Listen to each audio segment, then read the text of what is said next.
Praise the Lord. இயேசுவின் ரத்தம் ஜெயம். தினமும் இயேசு நிகழ்ச்சிக்கு உங்களை கர்த்தராகிய இயேசு கிறிஸ்துவின் நாமத்தில் வரவேற்கிறேன். செய்தியின் தலைப்பு, பேதையும் ஞானவான் ஆவான். ஆதார வசனம் நீதிபதிகள் 14ஆம் அதிகாரம் 15வது வசனம். பேதையானவன் எந்த வார்த்தையும் நம்புவான், விவேகியோ தன் நடையின் மேல் கவனமாயிருக்கிறான். தேவ மக்களே, பேதமே உடையவர்கள் அறியாத்தனம். நம்ம ஊர் பாஷையில் சொல்லப்போனால் அப்பாவிகள். மனதில் ஒன்றும் இருக்காது. இப்படிப்பட்டவர்கள் இதிலேயே தங்கி விடுவது உலகத்தாருக்கு லாபம். நிறைய வேலை இவர்களிடம் வாங்கலாம், எதை கொடுத்தாலும் பெற்றுக்கொள்வார்கள். ஆர்கியூ பண்ண தெரியாது. ஆனால் கர்த்தரோ இவர்கள் மேல் கண்ணோக்கமாக இருக்கிறார்.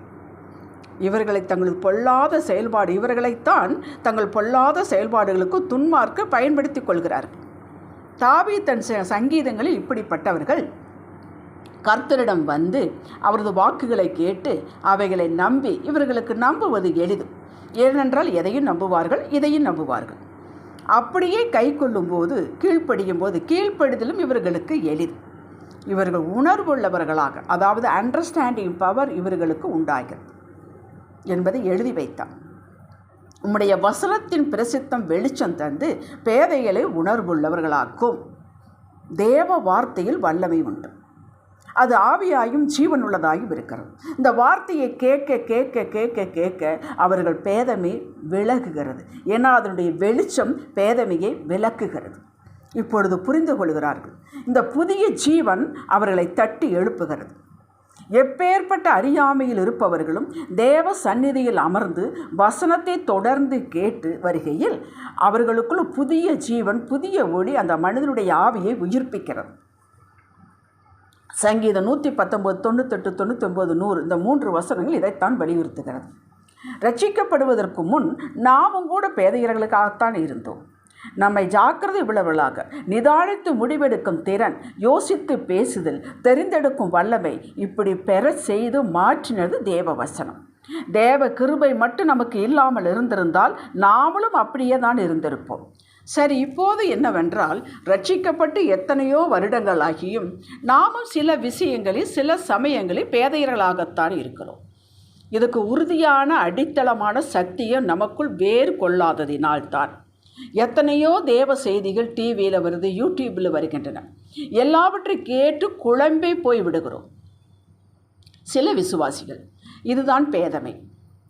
இதற்கு காரணம் சத்தியம் தெளிவாக புரியாதனால், அதன் மீது ஒரு வைராக்கியம் இல்லாதுதான். இதுதான் சத்தியம், இதைத்தான் நான் சொல்லுவேன் என்று இல்லாதனால் தான் குழம்பி போய்விடுகிறோம். கர்த்தர் தண்டித்து விடுவாரோ, விலகி விடுவாரோ, நன்மை செய்ய மாட்டாரோ, இப்படிப்பட்ட எண்ணங்கள் பேதமையை வெளிப்படுத்துகிறது. முறையாக வேதத்தை வாசியுங்கள். ஆவியான துணை கொண்டு ஆவியானவர் உங்களுக்கு கற்றுக் கொடுப்பார். அடிப்படை சத்தியத்தை அறிந்து இருதயத்தில் பதித்து வைத்து கொள்ள வேண்டும். கர்த்தர் என் தகப்பன், நான் அவருடைய பிள்ளை. இதில் மாற்றமே அவர் மாற்றுவதில்லை. நீங்கள் ஏன் மாற்றுகிறீர்கள்? அந்த ஐக்கியத்திலேயே இருங்கள், அந்த உறவிலேயே இருங்கள்.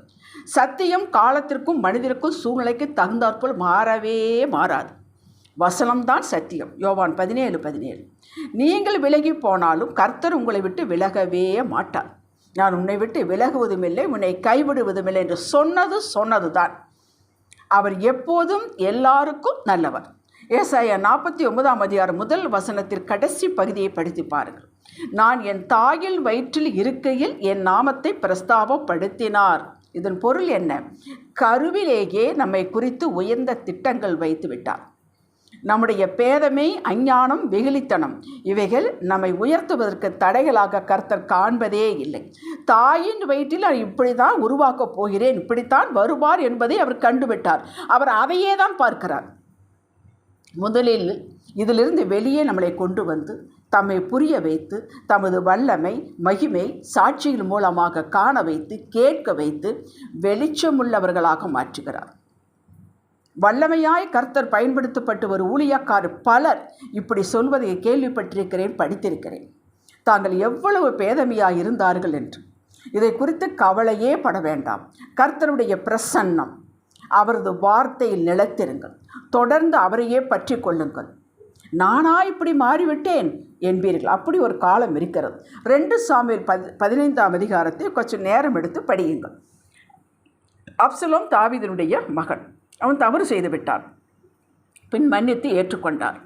அவன் மனதுக்குள் இது இருந்து கொண்டே இருந்தது. தாவீதுடைய சிங்காசனத்தை பிடிக்க வேண்டும் என்பது அவனுடைய உள்ளான ஒரு எண்ணம். ஆகையால் அவன் என்ன பண்ணினான், தாவீதோட வரக்கூடியவர்களை எல்லாம் யாராவது வந்தால் கையை நீட்டி அவனை தழுவி முத்தம் செய்வான்.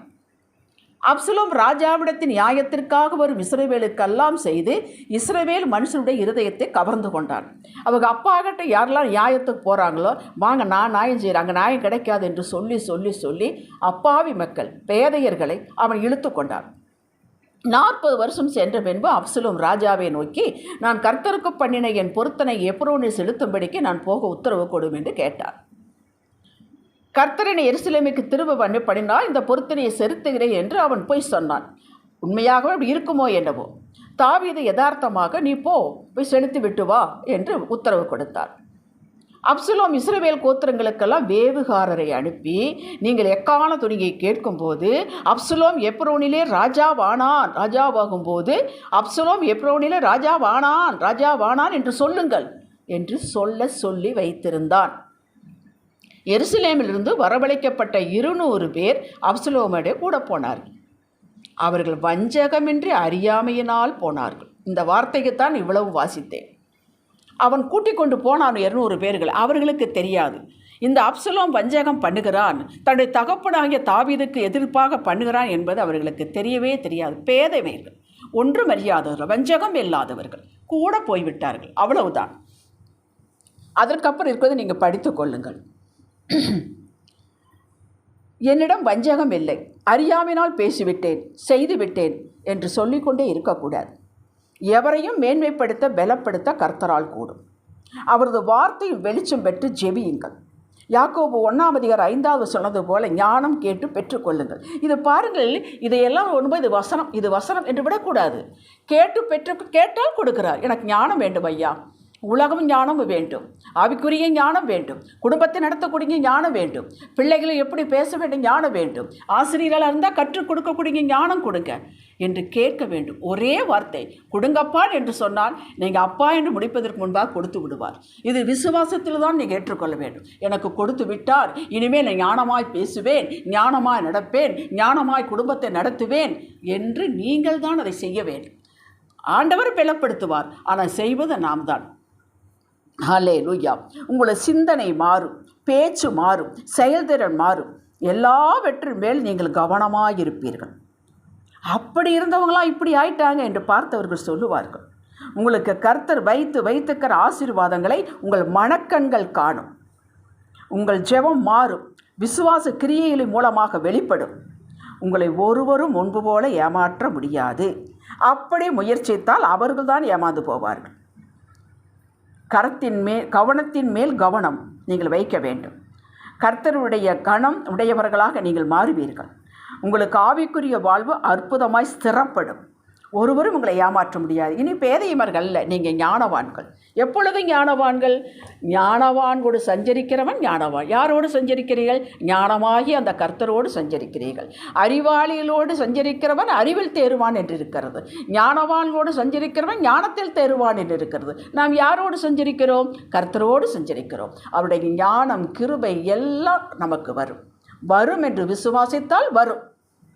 ஜபிக்கலாம். தகப்பனே, பேதமை, அறியாமை இவற்றிலிருந்து முற்றிலும் விடுதலை கொடுத்து தேவ ஞானத்தால் நிரப்பி என்னை ஜாக்கிரதை உள்ளவளாக காரிய சமர்த்தியாக மாற்ற உம்மால் மட்டுமே முடியும்.